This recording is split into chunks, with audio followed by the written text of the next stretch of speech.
Hello আমার সব বন্ধুরা, আজকে শুভ বৃহস্পতিবার। বৃহস্পতিবারের পুজো তো করতেই হয়, পুজো তো করি। আমি এমনিতেও নানা রকম দিয়ে পুজো করি। তো আমি বৃহস্পতিবারের পুজো, এটা বৃহস্পতিবারের পুজো।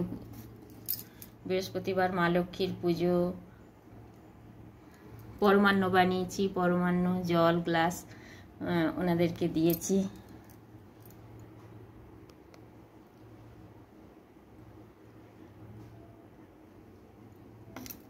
আমি প্রত্যেক বৃহস্পতিবারেই এইভাবেই পুজো করি। আমি করি কথাটা বলবো না, ভগবান বলে যদি কোনো জিনিস থাকেন তিনি এইভাবেই আমার হাতে পুজো নেন। এটার জন্যে আমি সত্যি নিজেকে ধন্য মনে করি। শুভ বৃহস্পতিবার, হ্যাপি থার্সডে সবাইকে।